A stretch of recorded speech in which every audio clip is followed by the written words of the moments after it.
هي الحلقات تحفظني بآيات من القرآن، هي الحلقات تملأني بحب المصطفى العدنان، هي الحلقات تحفظني بآيات من القرآن، هي الحلقات تملأني بحب المصطفى العدنان، وأخلص نيتي دوما لرب واحد ديان بروح ملؤها طهور. Sure Mumtahana tefsiri 1. ayetten başlayıp okuyumuz inşallah.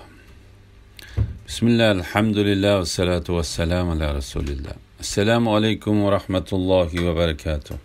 Tövende dehtanlığa İbn Kesir Rahimullah'ın Kur'an-ı Kerim tefsiri, Uygurca tercümesi, Mumtahana suresi 1. ayetinden başlayıp okuyumuz inşallah. Euzu billahi mineşşeytanirracim.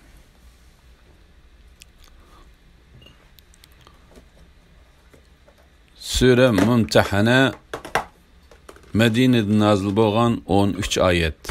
Bismillahirrahmanirrahim. Nihayet şefkatlik ve nihayet mehriban Allah'ın ismi bilen başlayayım.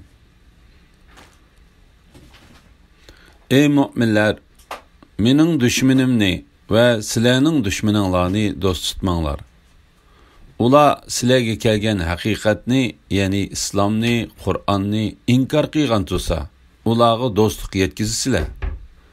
Ular Rabbinglar Allohga iymon etganinglar uchun payg'ambarni va sizlarni yurtinglardan haydab chiqadi.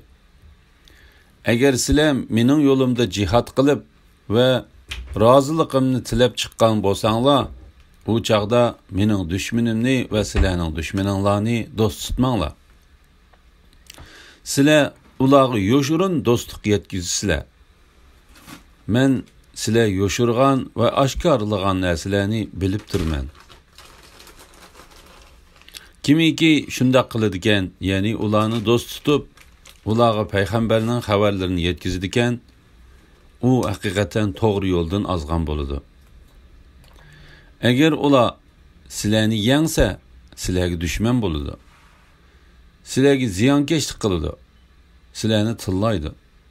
Sizlarning murtad bo'lishinglarni orzu qiladi. Qiyomat kuni sizlarning tuqqanlaringlar va avlodlaringlar sizlarga hech foyda yetkazolmaydi. Alloh aranglarni ayirib etadi. Ya'ni sizlar jannatda bo'lsanglar, ular kuffarlarning qatorida davzaqda bo'ladi. Alloh sizlarning qilayotgan ishlaringlarni ko'rib turg'uchidir. Sure Mumtahananing nazil bo'lish sababi to'g'risida. Bu sure kerimening bosh tarafining nazil bo'lish sababi Hatib ibn Balta'aning qissasiga bog'lanishliqdir. Bu voqea mundaq bo'lgan. Hatib degan bu kishi muhojirlardan bo'lib, u Badr urushiga qatnashganlardan edi. Makkada uning bolalari va mol-mulk qolgan edi. U aslida Qurayshlardan bo'lmasdan, balki Osmanning ittifoqdoshi bo'lgan qavmidan edi. Qurayshlar ahdini buzganligi uchun payg'ambar alayhissalom Makkani fath qilishga bel bog'lab, musulmonlarni g'azotga tayyorlik qilishga buyurdi va ey Alloh, ularni bizdan xabarsiz qoldirgin deb duo qildi. Hatib buni bilib, bir parcha xat yozib, xatini Qurayshlik bir ayoldan Makkaga avatdi. U xatida ularga payg'ambar alayhissalomning Makkaga g'azot yurish qilishga bel bog'laganligini ma'lum qildi. U bu orqali Qurayshlarning ittifoqligiga erishishni ko'zlagan edi. Alloh taolo payg'ambar alayhissalomning duosini ijobat qilganligi uchun bu xat haqidagi ishni uningga bildirdi. Shuning bilan payg'ambar alayhissalom u ayolning izidan odam avatib xatni uningdan ilib oldi. Bu ahvol birlikka kelgan hadisda bayon qilingan. La ilaha illalloh Muhammad rasululloh. İmam Ahmed Ali radıyallahu anhu'nun mundaq deganligini rivoyat qiladi. Payg'ambar alayhissalom men bilan Zubayrini va Miqdodni u ayolning izidan avatdi va sizlar yo'lga chiqinglar. Xoh beg'iga yetib borganinglarda u joyda Zaina ismli bir ayolni uchirdsizlar. Uningda bir parcha xat bor. U xatni uningda elib olinglar dedi. Biz yo'lga ravon bo'ldik. Otlarimiz nihoyat tez chopdi. Biz mazkur baqqa yetib kelib, u yerda Zaina degan ayolni uchratdik. Biz uningga xatni chiqaring dedik. U ayol menda xat yo'q dedi. Biz xatni chiqaring, bo'lmasa kiyimlaringizni cho'qim soldirib tashlaymiz dedik. Shuning bilan u ayol xatni chechining tugunchisidan chiqarib berdi. Biz xatni ilib Payg'ambar alayhisalomning qishig'iga yetib keldik. Xabar tepishimizcha bu xat Hatib ibn Abu Balta'ning Makkadagi mushriklardan bo'lgan ba'zi kishilarga Payg'ambar alayhisalomning ba'zi ishlarini xabar qilib yozgan xat ekan. Payg'ambar alayhisalom: "Ey Hatib, bu nima ish?" dedi. Hatib: "Meni jazolashga oldirib ketmagan. Men faqat Qurayshlarga chetilib qolgan odamman. Aslida ularning asli naslidan emasman. Sen bilan birga turayotgan muhojirlarning Makkada qolgan urug' tuqqanlari bor. Ular bu muhojirlarning bola chaqalarini himoya qiladi. Mening nasab jihatda mundaq afzallikim bo'lmaganligi uchun men Qurayshlar ichida mening urug' tuqqanlarimni qo'g'daydigan kishilarning bo'lishini xolab shu xatni yozdim. Men buni kufrlik qilish yoki dinimdan yenib olish va yoki islomga kirgandan keyin kufrga rozi bo'lish yuzidan qilmadim dedi. Payg'ambar alayhissalom: "Hatib haqiqatan sizlarga rost so'zildi" dedi. Umar: "Meni qo'yib etinglar. Men bu munofiqning gadini chipib tashlay" dedi. Payg'ambar alayhissalom: "Shak shubhisizki Hatib Badr urushiga qatnashgan odamdir. Sen nima bilasan? Allah Badr urushi qatnashganlardan xabardor bo'lgan bo'lishi va xohlagan amalni qilinglar, men sizlarga haqiqatan mag'firat qildim degan bo'lishi mumkin" dedi. Bu hadisni Imom Buxoriy, Muslim, Abu Davud, Tirmizi va Nasai qatorliqlar rivoyat qilgan. Imom Buxoriy bu hadisning oxiriga: "Shuning bilan Alloh taolo ey mu'minlar, mening dushmanimni va sizlarning dushmaninglarni do'st tutmanglar degan surini nozil qildi degan so'zni qo'shib rivoyat qildi. Kafirlarni do'st tutmay dushman tutishga buyurish to'g'risida: Ey mu'minlar, mening dushmanimni va sizlarning dushmaninglarni do'st tutmanglar. Ular sizlarga kelgan haqiqatni, ya'ni islomni, Qur'onni inkor qilgan tursa, ularga do'stlik yetkazinglar. Ya'ni Allohga, uning payg'ambariga va mu'minlarga qarshi urush qilayotgan mushriklarga va kuffarlarga do'stlik yetkazinglar. Allah bo'lsa ularni dushman tutish va ular bilan bo'lgan aloqani uzib tashlashni belgiladi va ularni do'st tutishni to'sdi. Alloh taolo bu vaqtda mundaq deydi: Ey mu'minlar, Yahudi va Nasaralarni do'st tutmanglar. Ular bir-birini do'st tutadi. Sizlardan kimiki ularni do'st tutadigan, u mu ana shulardan sanaldi. Bu oyat mundaq mu'minlarni qattiq qo'rqitdi va ogohlantirdi. La ilaha illalloh Muhammadar Rasululloh. Alloh taolo bu vaqtda mundaq deydi: Ey mu'minlar, sizlardan ilgari kitob berilganlar, ya'ni Yahudilar va Nasaralardan dininglarni masxara va o'yinchiq qilganlarni do'st qilib olmanglar. Agar haqiqiy mu'min bo'lsanglar, Allohdan qo'rqinglar. Ey mu'minlar, mu'minlarni do'st tutishni qo'yib, kofirlarni do'st tutmanglar. Sizlarning zininglarga, ya'ni munofiq ekanliginglarga Allohning ro'shan pokiti bo'lishini xohlamsizlar? Mu'minlarni qo'yib, kofirlarni do'st tutmasin. Kimiki shunda qiladigan, u Allah'ның dostluğuna erişelmeydi. Ulardan qo'rqib dostluq izhar qilishinglar buningdan mustasno. Allah sizlarni o'zining azobidan qo'rqitdi. Hatib Qurayshlar orasidagi mol mulkini va bola chaqalarini ko'z tutib, Qurayshlarga yaxshichaq bo'lish uchunla bu xatni yozganligi uchun payg'ambar alayhisalom uning o'zirisini qabul qildi. Ular Rabbinglar Allohga iymon etqininglar uchun payg'ambarni va sizlarni yurtinglardan haydab chiqardi. Ya'ni bu oyat ilgariki oyat bilan qo'shilib, Qurayshlarni dushman tutishga, ularni do'st tutmaslikka tashabbus qildi. Chunki Qurayshlar payg'ambar alayhisalomning va sahobalarning Allohni bor va bir deb bilganligini va yolg'iz Allohga ixlos bilan ibodat qilganligini yomon ko'rib, ularning olamlarning Rabbi Allohga iymon etganligini gunoh hisoblab, ularni oralaridan haydab chiqarib etdi.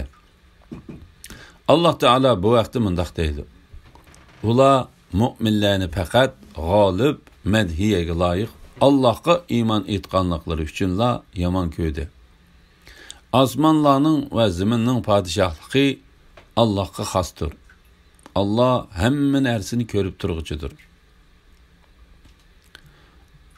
Ular faqat Rabbimiz Allah deganliklari uchunla o'z yurtlaridan nahaq haydab chiqarildi. Agar sizlar mening yo'limda jihad qilib va roziligimni tilab chiqqan bo'lsanglar, u chaqda mening dushmanimni va sizlarning dushmaninglarni do'st tutmanglar. Chunki ular sizlarga dushmanlik, dininglarga o'chmanlik qilib, sizlarni yurtinglardan chiqarib etdi va mol mulkinglardan ayirib etdi. Sizlar ularga yo'shirin do'stlik yetkizsizlar. Men sizlar yo'shirgan va oshkorlagan narsalarni bilib turman. Ya'ni sizlar shundoq qilasizlar. Men bütün yo'shirin sirlarni va oshkor ishlarni bilib turman. Subhanalloh.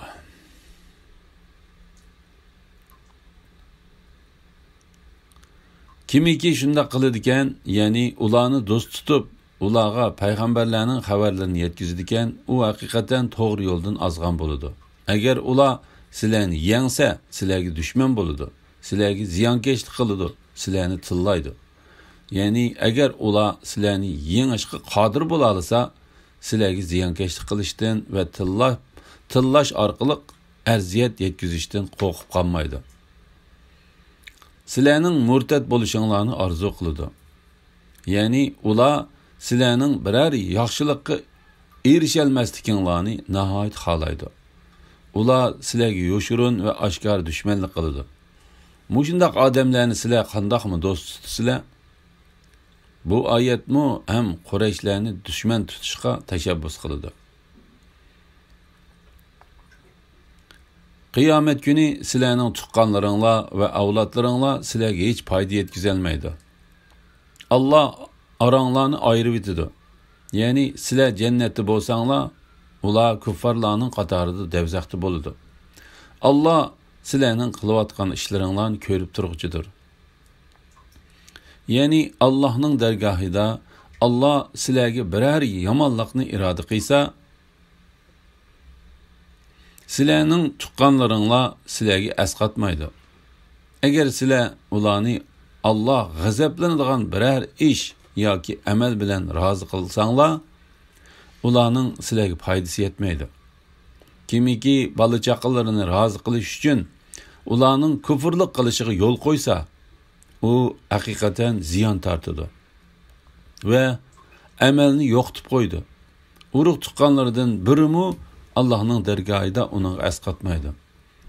Agar u payg'ambarlardan biror payg'ambarning tuqqani bo'lgan taqdirdami, o'xshashlar hech bir shafoatga erisholmaydi.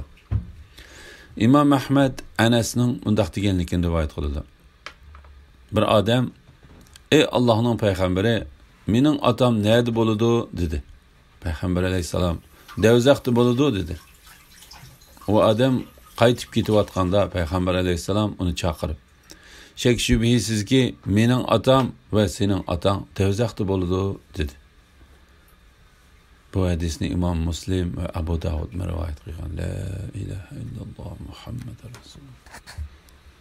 La havle ve la kuvvete illa billah. İbrahim ve onun bilen birga bo'lgan mu'minlar sizlarga haqiqatan obdan namunadir.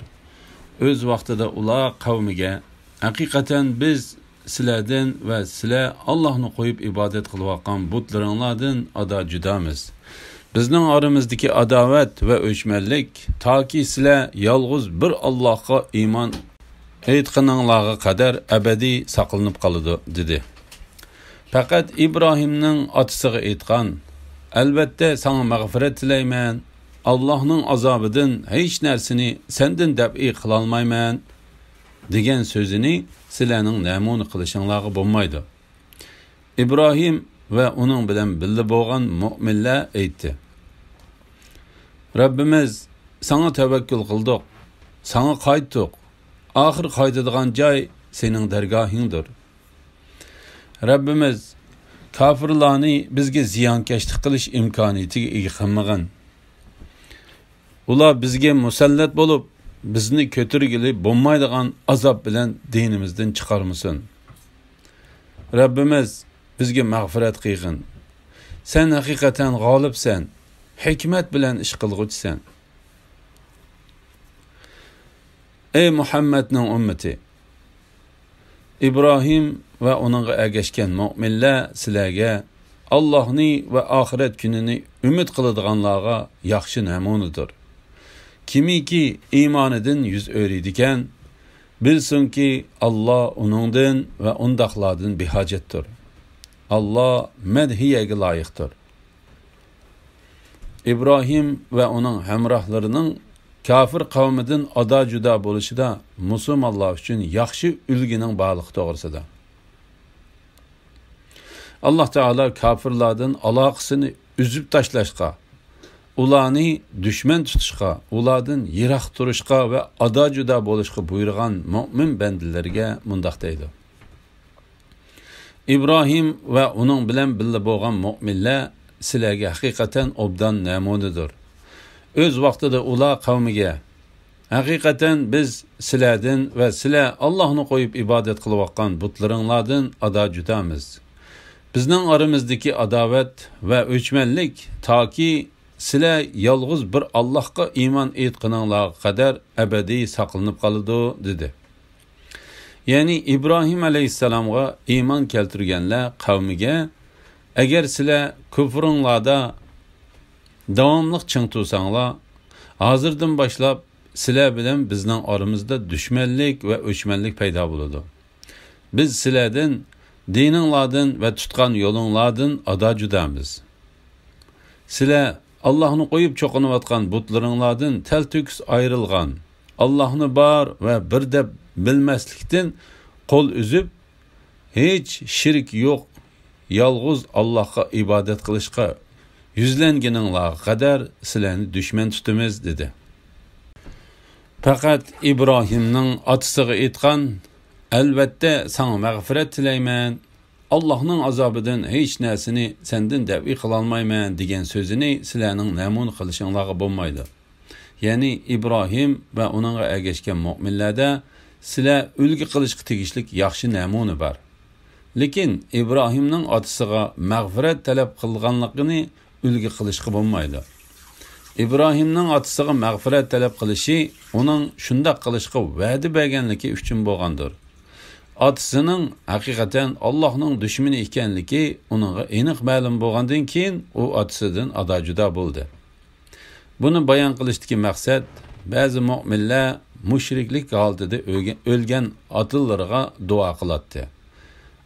Allohdan ularga mag'firat tilaydi va İbrahim haqiqatan otasiga mag'firat tilagan edi-ku deyishadi. Shuning bilan Alloh taolo tuvendagi oyatlarni nazil qildi. Payg'ambarga va mu'minlarga mushriklarning ahli do'zax ekanligi aniq ma'lum bo'lgandan keyin mushriklar ularning tuqqini bo'lgan taqdirdami ularga mag'firat talab qilishi durust emas. İbrahimning otasiga mag'firat talab qilishi uningga ilgari qilgan va'dasini o'rinlash uchun edi. Onunğa atısının Allah'ın düşməni ikənligi aniq ma'lum bo'lgandan keyin u atысы bilan ada juda bo'ldi. İbrahim bo'lsa haqiqatan ko'p ah chekkuchi, ya'ni ko'ngli yumshoq, yetgan arziyatlarga chidamliq edi. İbrahim va uning bilan birga bo'lgan mu'minlar sizlarga haqiqatan obdan namunidir. O'z vaqtida ular qavmiga haqiqatan biz sizlardan va sizlar Allohni qo'yib ibodat qilayotgan butlaringlardan ada judamiz. Bizning oramizdagi adovat va o'chmanlik toki sizlar yolg'iz bir Allohga iymon etganinglarga qadar abadiy saqlanib qoladi dedi. Faqat İbrahimning otasiga aytgan, albatta sana mag'firat tilayman, Allohning azobidan hech narsani sendan dafi qila olmayman degan so'zini sizlarning namuna qilishinglarga bo'lmaydi. Ya'ni mushriklarga mag'firat talab qilishda İbrahimni ulgi qilishga bo'lmaydi. İbn Abbas, Mujahid, Qatada, Muqatil, İbn Hayyan, Zahhak va bir qancha kishilar bu oyatni mushundaq tafsir qildi. Allah Taala İbrahim va uning ergashgan mu'minlarning o'z qavmidan ayrilib va ulardan ada juda bo'lib, Allah Taolaga iltijo qilgan, uningga yelingan chaqda mundaq deganligini xabar qildi. Rabbimiz sana tavakkul qildik, sana qaytdik. Axir qaytadigan joy sening dargohingdir. Ya'ni barliq ishlarimizda sana tavakkul qildik. Bütün ishlarimizni sana topshirdik. Oxiratda qaytadigan joy sening dargohingdir. Rabbimiz kafirlarni bizga ziyonkashlik qilish imkoniyatiga ega qilmag'in. Ular bizga musallat bo'lib, bizni ko'targili bo'lmaydigan azob bilan dinimizdan chiqarmasin. Bu ayet hakkında Mücahit mundaq deydi. Kafirlarning agar musulmonlar haq ustida bo'lsa edi, ularga bu xarliq yetmagan bo'ladi. Demasligi uchun bizni kafirlarning qo'llari bilan va sening dargohingdagi farishtalarning qo'llari bilan jazolamag'in.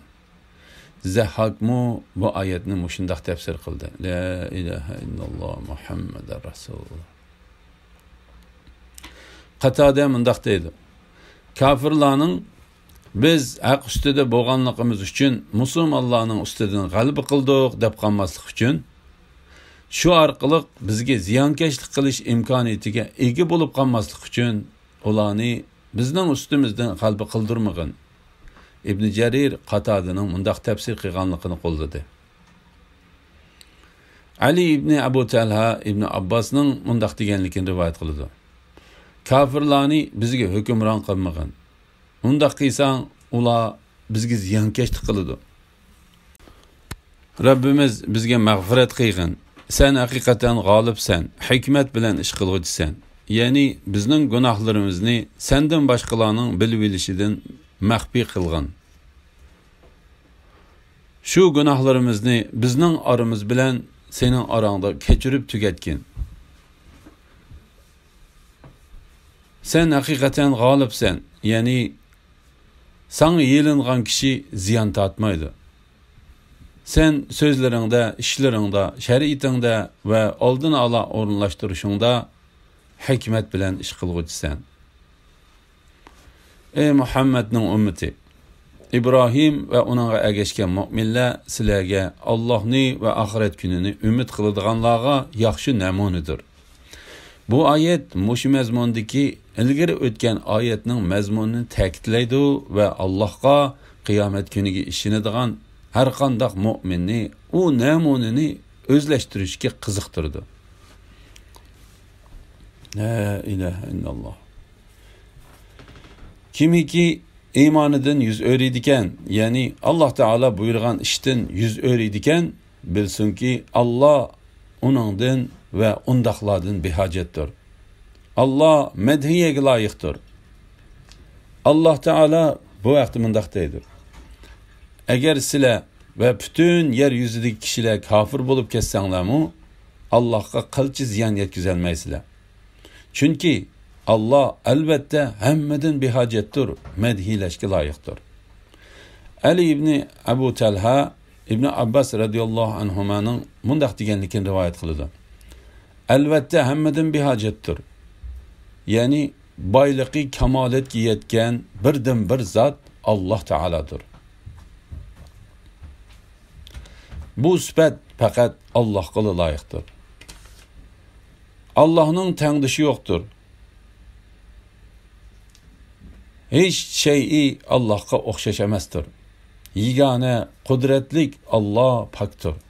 Madhilashga loyiqdir. Yani Allah bütün sözleri ve işlerinde medhilindi.